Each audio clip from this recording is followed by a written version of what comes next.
नमस्कार दोस्तों, मैं हूं विक्रम शर्मा और आप देख रहे हैं सत्य सारथी।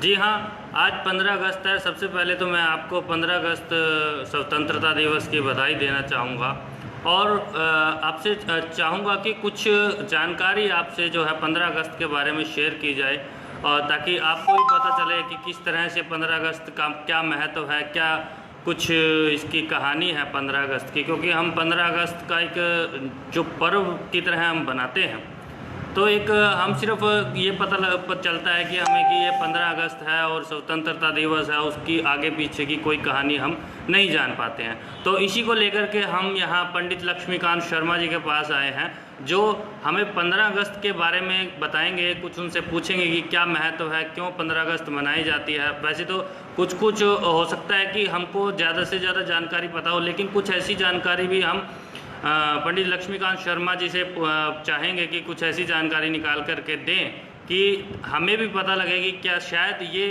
जानकारी हमें मालूम नहीं थी। तो आइए हम खबर को ज़्यादा से ज़्यादा सबसे पहले शेयर कर दीजिए, शेयर टू ग्रुप्स कर दीजिए, ताकि अन्य लोगों को भी इस जानकारी के बारे में पता चल सके कि आखिरकार 15 अगस्त क्यों मनाई जाती है और किस लिए मनाई जाती है, क्या कहानी है। जी पंडित जी नमस्कार। नमस्कार जी। तो आप बताना चाह रहे हैं कि किस तरह से हम 15 अगस्त को मनाते हैं, क्या महत्व है, क्या कहानी रही है 15 अगस्त की, तो क्या कहेंगे आप?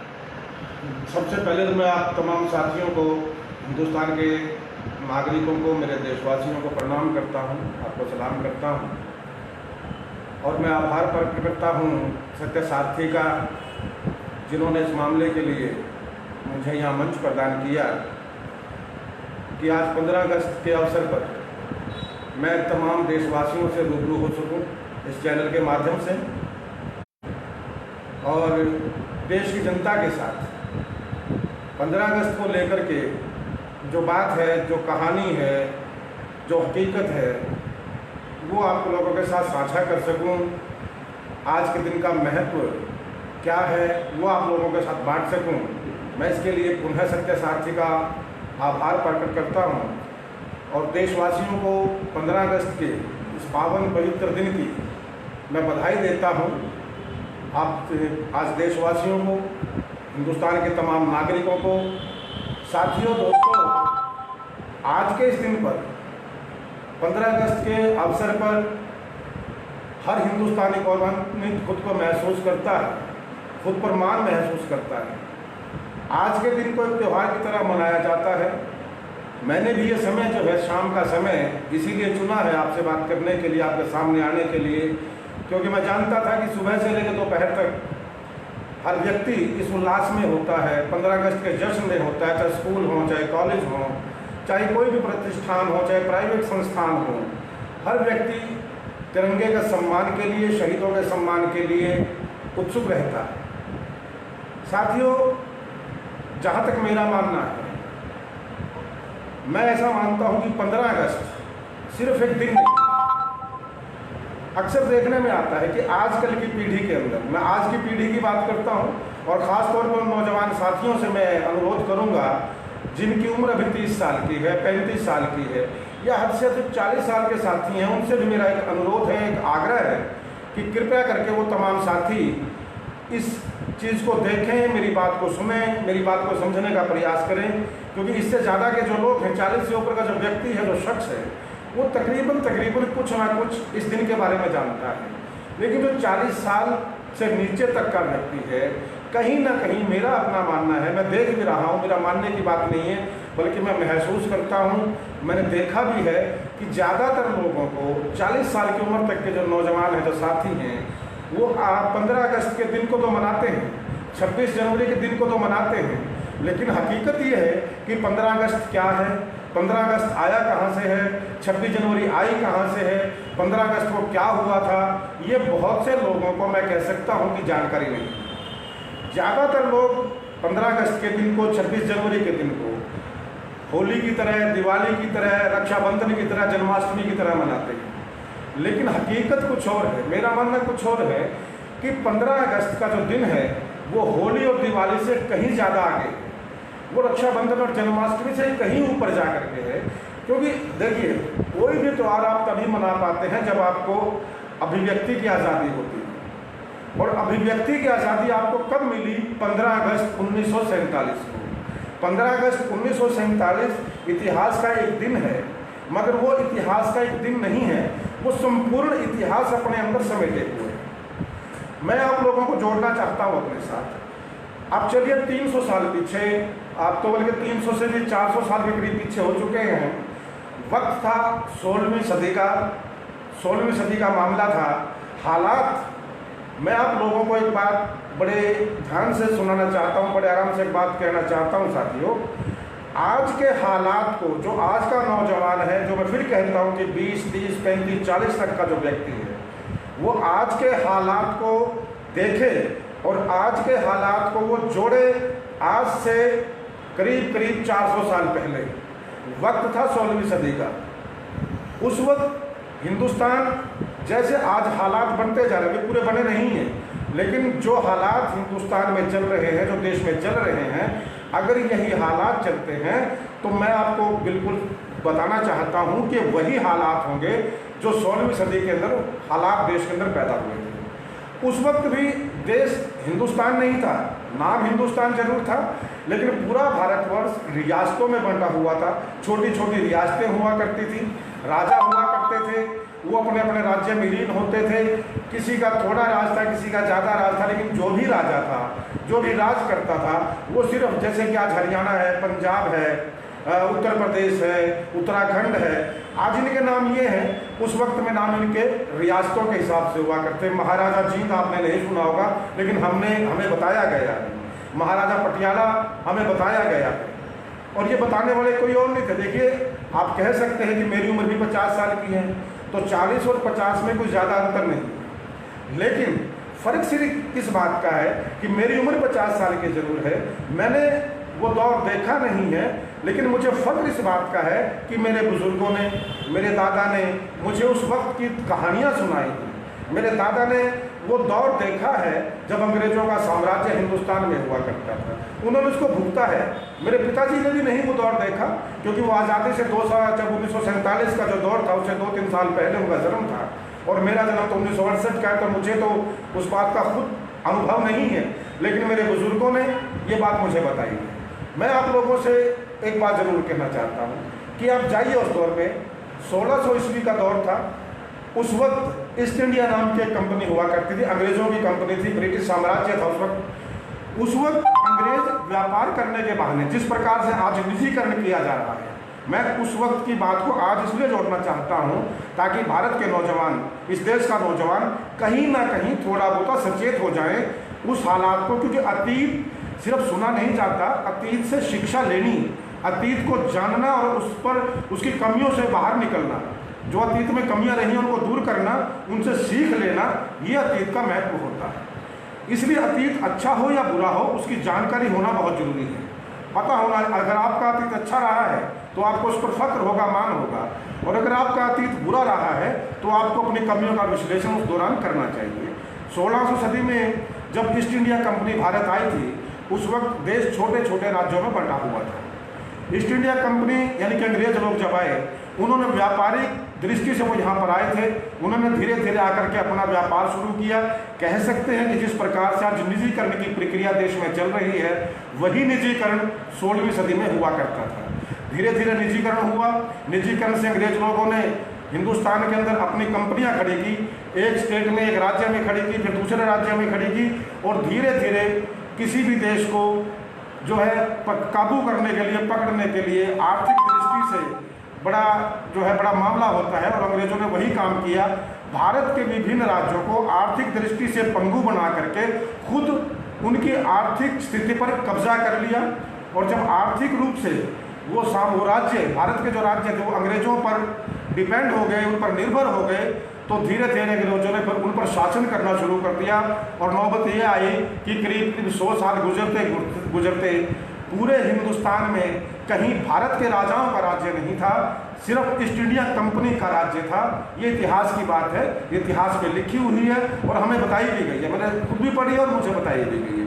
तो ईस्ट इंडिया कंपनी ने भारत में साम्राज्य स्थापित कर लिया, लेकिन पूरे हिंदुस्तान पर कब्जा करने के बाद करीब 100 साल की यातनाओं, 150 साल की यातनाओं के बाद इस देश के लोगों ने, इस देश के नौजवानों ने उस वक्त के और कुछ राजाओं ने जब इस बात को महसूस किया कि अंग्रेज भारत पर कब्जा कर रहे हैं, पूरे भारत पर कब्जा कर चुके हैं, आर्थिक दृष्टि से देश को पंगु बना दिया गया है, तो उस वक्त के राजाओं ने जो देश के प्रति लगाव रखते थे, उन लोगों ने इकट्ठा होकर के आज़ादी का आंदोलन चलाया। और आपको मालूम होना चाहिए कि सबसे पहले आज़ादी का जो आंदोलन था वो 1857 के अंदर किया गया था महारानी लक्ष्मीबाई ने। और आज़ादी का जो पहला सिपाही था वो शायद बहुत से लोग, क्या मेरे ख्याल से देश के 90% आज की जो जनसंख्या है, 90% जो नौजवान है वो नहीं जानता कि आज़ादी का जो पहला सिपाही था वो मंगल पांडे था। ये ठीक है कि उस वक्त कुछ कारण ऐसे रहे कि देश को आज़ादी 1857 में नहीं मिली, लेकिन आज़ादी की चिंगारी उस वक्त सुलग चुकी थी। उसके बाद धीरे धीरे प्रयास शुरू हुए, देश का जो युवक था ज़्यादा वो इकट्ठा करना शुरू हुआ। आज़ादी के लिए 2 प्रकार के दल बनाए गए, नरम दल और गरम दल। गरम दल में क्रांतिकारी लोग हुआ करते थे और नरम दल में ज़्यादातर वो लोग थे जो वरिष्ठ थे, बड़े लोग थे, जो समझते थे कि आज़ादी, जैसे महात्मा गांधी थे, नरम दल में बाल गंगाधर तिलक थे, जवाहरलाल नेहरू थे और भी बहुत से थे। उसी प्रकार गरम दल में जो क्रांतिकारी लोग थे, सुभाष चंद्र बोस थे, चंद्रशेखर आज़ाद थे, शहीद भगत सिंह थे, राम प्रसाद बिस्मिल थे, हजारों जो योद्धा थे, जो क्रांतिकारी थे, जो नरम दल के लोग थे, उन लोगों ने एक सामूहिक प्रयास किया। देखिए, बेशक मैं क्रांतिकारियों का समर्थक हूँ, मेरे अपने विचार है, मेरे अपने मत हैं, लेकिन मेरा मानना यह है कि केवल क्रांतिकारी, नरम दल और गरम दल, जिस भी व्यक्ति ने हिंदुस्तान की आज़ादी के लिए प्रयास किया है वो काबिल सलाम है, उसको प्रणाम करना मेरा धर्म बनता है। तमाम लोगों ने हिंदुस्तान की आज़ादी के लिए प्रयास किया। 1947 में देश को आज़ादी मिली। मैं सिर्फ आप लोगों के सामने एक बात रखना चाहता हूँ, शहीद भगत सिंह 23 साल की उम्र में फांसी पर चढ़ाया जाता है। चंद्रशेखर आज़ाद करीब 25 साल की उम्र में शहीद होता है। सुभाष चंद्र बोस, जो उस वक्त, आज अगर किसी को पीएन की नौकरी भी मिल जाती है, आज अगर किसी को क्लर्क की नौकरी भी मिल जाती है, तो वो शख्स उस नौकरी को छोड़ता नहीं है, उसके लिए रिश्वत भी देने को तैयार होता है। लेकिन अंदाज़ा लगाइए कि सुभाष चंद्र बोस जैसा व्यक्ति, जिस उस वक्त उसको आईएएस की परीक्षा उसने क्लियर की थी, वो जिला कलेक्टर, आज डीसी है, उस वक्त जिला कलेक्टर हुआ करते थे। अंग्रेजों ने उनको कलेक्टर की नौकरी ऑफर की थी, लगाया था, उन्होंने पास की थी परीक्षा, ऑफर क्या करनी थी, उनका हक बनता था। लेकिन सुभाष चंद्र बोस ने एक बात कही कि मैं अंग्रेज़ों की गुलामी नहीं करूंगा, मुझे कलेक्टरी मंजूर नहीं है, और सुभाष चंद्र बोस देश की आज़ादी में कूद पड़े थे। इसी प्रकार से एक राजगुरु थे, सुखदेव थे, चंद्रशेखर आज़ाद थे, पंडित राम प्रसाद बिस्मिल थे, मौलाना अबुल कलाम आज़ाद थे, पंडित जवाहरलाल नेहरू थे, बाल गंगाधर तिलक थे, महात्मा गांधी थे। लाखों शहीद जो देश में आंदोलन के अंदर जो आज़ादी के आंदोलन में कूदे थे, उन लोगों ने अपने जीवन के बलिदान दिए, अपने प्राणों की आहुति दी और देश के लिए आज़ादी को 1947, 15 अगस्त 1947 को हिंदुस्तान को अंग्रेज़ों के चंगुल से आज़ादी मिली थी। कुछ लोगों ने उस वक्त आज़ादी का विरोध भी किया था, मैं आज इस पावन दिवस को उनका नाम लेना नहीं चाहता। 1942 का जो आंदोलन था, जो पूरे देश में बिल्कुल एक दावानल के आग की तरह फैल गया था, महात्मा गांधी ने एक नारा दिया था कि अंग्रेज़ों भारत छोड़ो। 9 अगस्त 1942 को उस आंदोलन के अंदर चाहे तो क्रांतिकारी थे और चाहे तो नरम दल के लोग थे और चाहे भारत का आम नागरिक था, कुछ लोगों को छोड़ करके तमाम हिंदुस्तान का हर नागरिक उस आंदोलन के अंदर कूद पड़ा था। हाँ, चंद लोग ऐसे थे जो उस वक्त भी अंग्रेज़ों की गुलामी के चाहवान थे। मेरे पास ऐसे बहुत से सबूत हैं कि कुछ लोगों ने अंग्रेज़ों को उस आंदोलन को कुचलने के लिए रणनीति बनाने में सहयोग भी किया था। तो उन लोगों का आज के पावन दिवस पर मैं नाम नहीं लूँगा, उनके लिए मैं कल या परसों का फिर दिन रखूँगा, मैं उनकी पोल भी खोल लूँगा कि किन लोगों ने आज़ादी के आंदोलन का विरोध किया था। तो मेरा आप लोगों से अनुरोध ये है कि लाखों शहीदों की शहादत पर भारत की आज़ादी आई है। माँ बहन की इज्जत उस वक्त सुरक्षित नहीं थी, सुहागिनों के सुहाग उजड़े थे, बहनों की जो जिन कलाइयों पर बहनें राखियाँ बांधती थी वो कलाइयाँ नहीं रही थी और माँओं की गोद सुनी हुई थी। एक ऐसा दृश्य उस वक्त हुआ था पैदा अंग्रेज़ों के वक्त में, ना कोई आदमी बोल सकता था। जैसे आज बड़े कमाल की चीज़ है कि आज हम उन पंडित जवाहरलाल नेहरू को बड़े आराम से गाली दे जाते हैं कि जवाहरलाल नेहरू ने क्या किया, जिस व्यक्ति ने अपने जीवन का बहुत सा समय हिंदुस्तान की आज़ादी के लिए जेल में गुजार दिया, और भी बहुत से शहीद हैं। हम किसी भी व्यक्ति पर आज, हम देश के प्रधानमंत्री पर, भूतपूर्व प्रधानमंत्री पर, देश के राष्ट्रपति पर आज बड़े आराम से अपनी अभिव्यक्ति की आज़ादी के नाम पर कोई भी लांछन लगा देते हैं, किसी भी बड़े नेता पर लगा देते हैं, किसी भी क्रांतिकारी पर लगा देते हैं। लेकिन आज आप लोगों को अगर यह अभिव्यक्ति की आज़ादी मिली है तो ये वैसे नहीं मिली है। अंग्रेज़ों के वक्त में, मुझे मेरे गांव का किस्सा याद है कि मेरे गांव में एक मिस्त्री का काम करने वाला व्यक्ति होता था। उसने एक बंदूक बनाई थी उस टाइम में, अंग्रेज़ों के टाइम में। वो उस व्यक्ति को मैंने भी देखा है, अंग्रेज़ों ने उनके हाथ तक काट दिए थे क्योंकि उसने बंदूक बना दी थी, और बंदूक बनाने का हक सिर्फ अंग्रेज़ों को था।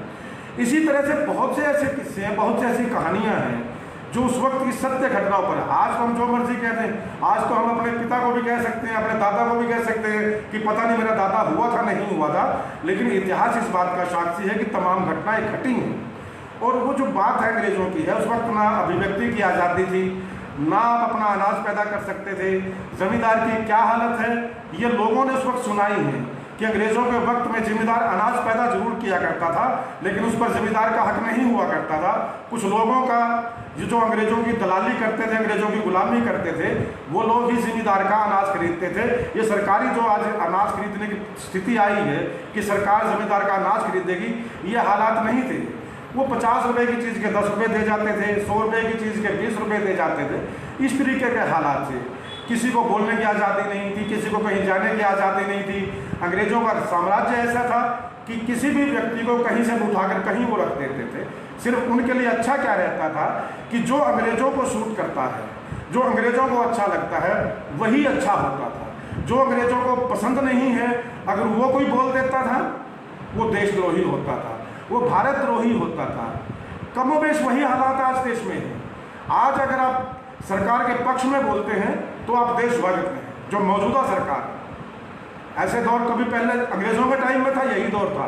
इसीलिए मैंने कहा कि आप इस दौर के साथ जुड़ें और इस दौर की कल्पना अंग्रेज़ों के समय से कीजिए, जो हमारे दादा ने हमें सुनाई है कि अगर कोई व्यक्ति अंग्रेज़ों के खिलाफ एक शब्द बोल देता था, भारत या इंग्लैंड के नहीं, सिर्फ अंग्रेज़ों के खिलाफ एक शब्द बोल दे, वो देशद्रोही हुआ करता था। कमोबेश वही आज हालात नहीं है। अभिव्यक्ति की आज़ादी उस वक्त लाखों शहीदों की शहादत का परिणाम है। तो साथियों, बात को ज़्यादा लंबा ना करते हुए मैं सिर्फ एक बात आप लोगों से करना चाहूँगा। 15 अगस्त मनाएं, पोस्टर डाल लें, लेकिन मेरा कहने का भाव ये है कि पोस्टर डालने तक सीमित ना हो कि 15 अगस्त की बधाई, और हकीकत में 15 अगस्त क्या है किसी को मालूम ही नहीं है। मैं जो पुरानी पीढ़ी है, जो हमसे पहले की पीढ़ी है, उसमें जो लोग आज हैं, मैं उनसे भी गुजारिश आप लोगों को इस चैनल के माध्यम से करना चाहूँगा, सत्य सारथी के माध्यम से बात हिंदुस्तान के हर नागरिक को करना चाहूँगा कि जो बुजुर्ग 50 साल से ज़्यादा के, जिन्होंने अपने दादा से, जैसे मैंने दादा से सुनी है, मेरे जैसे बहुत से लोग होंगे जिन्होंने अपने दादाओं से, परदादाओं से ये बातें सुनी होंगी कि अपने बच्चों को डॉक्टर बनाइए, आपका हक है। अपने बच्चे को इंजीनियर बनाइए, आपका हक है। अपने आप बच्चे को आप IAS IPS बनाइए, आपका हक है। लेकिन मैं हिंदुस्तान के नागरिक से हाथ जोड़ करके विनती करना चाहता हूँ, इस देश की वजूद को अगर जिंदा रखना है, इस देश की संप्रदा को अगर संभाल के रखना है, इस देश को अगर बचा करके रखना है, तो कम से कम एक काम आप जरूर करें कि इस देश में पैदा होने वाले हर बच्चे को इंजीनियर, डॉक्टर, IPS IAS बनाने के साथ साथ इस देश का एक अच्छा इंसान बनाने की कोशिश करें, इस देश का एक अच्छा नागरिक बनाने की कोशिश करें। क्योंकि मेरा मानना ऐसा है, अगर कोई भी बच्चा अच्छा इंसान बनेगा, वो IAS IPS IAS तो और डॉक्टर इंजीनियर तो खुद बन जाएगा। ये ज़रूरी नहीं कि हर डॉक्टर, हर इंजीनियर, हर IAS IPS, हर राजनेता एक अच्छा इंसान हो। मेरा सिर्फ इतना सा कहना है कि एक अच्छा इंसान पहले बने। जो चीज़ आप करते हैं, जो घटना आप देखते हैं, उसकी विस्तृत जानकारी आपके पास होनी चाहिए। आपको मालूम होना चाहिए कि 15 अगस्त सिर्फ एक दिन नहीं है कि 15 अगस्त को देश आज़ाद हुआ था। अरे बहुत से लोगों को तो मुझे कई बार तो ये बड़ा अजीब सा माहौल लगता है कि जब 15 अगस्त को देश आज़ाद तो हुआ था तो पता लग जाता है, लेकिन आजकल की पीढ़ी को यह नहीं पता लगता कि 15 अगस्त को देश आज़ाद हुआ क्यों था। वो पूछते हैं जी आज़ादी क्या है। उस वक्त आंखों में आंसू आते हैं जब एक बच्चा आकर के पूछता है कि आज़ादी का मतलब क्या है। उसकी वजह है क्योंकि उसने तो कभी गुलामी देखी नहीं। और जिस व्यक्ति ने गुलामी देखी नहीं, जिसने प्रतिबंध देखे नहीं, उसे आज़ादी के मायने क्या पता होंगे। तो आज की पीढ़ी के लिए ये बड़ा ज़रूरी है कि वो 15 अगस्त 1947 का इतिहास जाने, वो जाने कि अतीत में हुआ क्या था, वो ये भी जाने कि अंग्रेज़ों ने आखिर हिंदुस्तान पर जुल्म कितने किए, सितम कितने किए, और क्यों महारानी लक्ष्मीबाई को, क्यों मंगल पांडे को, क्यों सुभाष चंद्र बोस को, क्यों भगत सिंह को, क्यों जवाहरलाल नेहरू को, क्यों इन लोगों को आगे आकर के, क्यों मौलाना आज़ाद को आगे आकर के अंग्रेज़ों के लिए लड़ाई लड़नी, अंग्रेज़ों से लड़ाई लड़नी पड़ी हिंदुस्तान के लिए।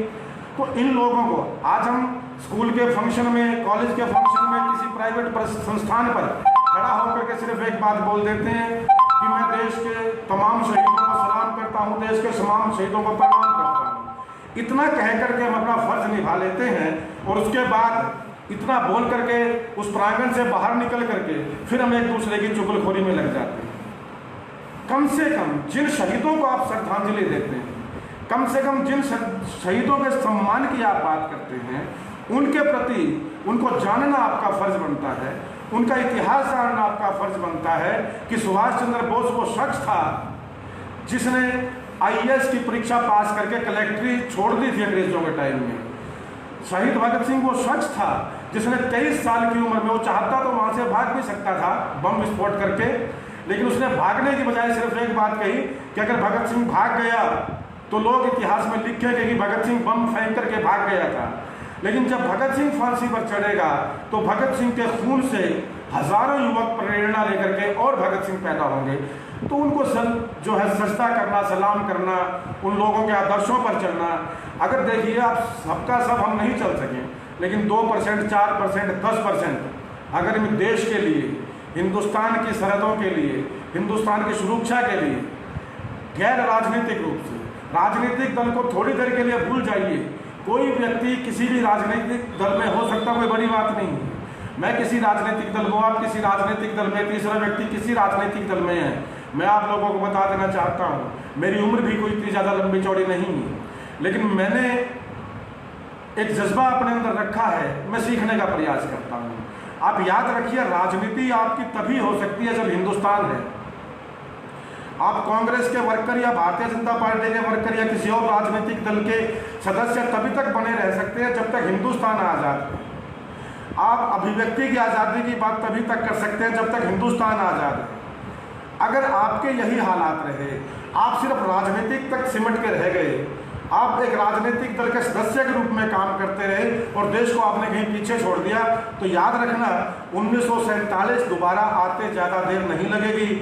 और मुझे ये कहने में कोई संकोच नहीं है, वो दौर और था, वो वक्त और था जब शहीदों ने जन्म लिया था, जो देश पर कुर्बान हुए, उन लोग इस देश में पैदा हुए थे। मुझे लगता है कि जो माहौल आज चल रहा है, मैं नहीं मानता कि दोबारा सुभाष चंद्र बोस, दोबारा जवाहरलाल नेहरू, दोबारा भगत सिंह, दोबारा चंद्रशेखर आज़ाद पैदा होंगे आप लोगों के लिए। तो मैं आप लोगों से ये गुजारिश करते हुए, आज की पीढ़ी से, ख़ास तौर पे वो जो 40 साल तक का व्यक्ति है, उससे प्रार्थना करता हूँ कि आप अपना काम कीजिए, आप जो प्रोफेशन करते हैं कीजिए, आप राजनीति में तो राजनीति में हिस्सा लीजिए, मगर कम से कम देश के हित पर कोई सौदा मत कीजिए, देश की सरहदों के नाम पर कोई सौदा मत कीजिए, देश के अतीत को जानिए, समझिए। और उन लोगों से जो 40 साल से ऊपर के हैं, जो आज दादा और परदादा की पदवी पर बैठे हैं, उन लोगों से मेरी हाथ जोड़ करके यही विनती है कि आप अपने बच्चों को डॉक्टर, इंजीनियर बना लीजिए। ये ज़रूरी है, क्योंकि पेट भरना भी सबसे ज़्यादा ज़रूरी है। लेकिन इसके साथ साथ देश में क्या क्या घटनाएं हो चुकी हैं, देश 1947 से पहले किस हालत में था, ये बताना आज के नौजवान को बहुत ज़्यादा ज़रूरी है। तभी वो अतीत को समझ पाएगा। क्योंकि बनी बनाई कोठी में बैठना बड़ा आसान है, बने बनाए मकान में बैठना बड़ा आसान है। मकान कैसे बनता है, मकान खड़ा कैसे होता है, ये बनाने वाला ही जानता है। ये बनाने वाला ही बता पाएगा कि इस मकान को बनाने के अंदर मैंने क्या क्या लगाया है, कैसे अपना पसीना बहाया है। लेकिन जब मकान बन गया, उसके अंदर जो व्यक्ति आकर के बैठ गया, उसे तो बना बनाया मकान दिखेगा, और वो तो एक दिन अपने बाप से गुस्सा होकर के बड़े आराम से कह देगा कि पिताजी आपने मेरे लिए किया क्या है, आपने सारी उम्र में किया क्या है। जबकि वो बच्चा ये भूल गया कि जिस मकान में वो बैठा है, वो मकान उसके पिताजी ने ही बना करके दिया है। तो मैं आप तमाम लोगों को 15 अगस्त आज आज़ादी के दिन की 1947 को याद करते हुए, आप लोगों को याद दिलाते हुए पुनः आप लोगों को बधाई देता हूं। आप लोगों को आग्रह करता हूं कि 15 अगस्त को सिर्फ एक दिन ना माने, एक इतिहास मान करके चले कि 15 अगस्त एक दिन का ही एक लंबा चौड़ा इतिहास है। उस इतिहास को खुद में संजोए, अपने बच्चों में संजोए, उसको बांटिए और उसको सबको बताइए, ताकि जो लाखों शहीद इस दिन के लिए शहादत जिन्होंने दी है उनको हमारी सच्ची श्रद्धांजलि हो और इस देश की आने वाली पीढ़ियों पर यही सबसे बड़ा उपकार हमारा होगा कि वो अपने अतीत से वाकिफ होंगे और कमियों से शिक्षा लेंगे। जय हिंद, धन्यवाद। तो दोस्तों देखिए किस तरह से पंडित लक्ष्मीकांत शर्मा ने बताया कि किस तरह से आज़ादी मिली और आज़ादी की क्या कहानी रही, किस तरह से आज़ादी नुमा हम एक स्वतंत्र देश के एक नागरिक बने और स्वतंत्रता का जो मकान है वो हम आज अपनी एक छत के नीचे हम यहाँ बैठ कर के स्वतंत्र महसूस करते हैं। तो इस प्रकार के जो महत्व हैं, आज़ादी के महत्व हैं, आप सबको शेयर कीजिए, आप अपने अपनों को शेयर कीजिए, अपने दोस्तों को शेयर कीजिए इस बात को, ताकि हर व्यक्ति को पता चल सके कि किस तरह से हमने आज़ादी पाई है, हमारे पूर्वजों ने किस प्रकार के जो यातनाएं सही हैं, किस प्रकार के जो संघर्ष किए हैं, उस संघर्ष की कहानी थोड़ा इसमें नेट पर तो ज़्यादा टाइम शायद हो जाएगा, लेकिन जो वास्तव में जो समय लगाया क्रांतिकारियों ने और नरम दल ने, गरम दल की जो कहानी पंडित लक्ष्मीकांत शर्मा ने बताई, तो देखिए किस तरह से संघर्ष करके आज हमने आज़ादी पाई है और आज हम खुली हवा में सांस ले रहे हैं। तो मैं चाहता हूं कि सत्य सारथी की इस खबर को ज़्यादा से ज़्यादा पोस्ट कीजिए, खबर को लाइक कीजिए, कमेंट कीजिए। इसी के साथ नमस्कार, जय हिंद, जय भारत।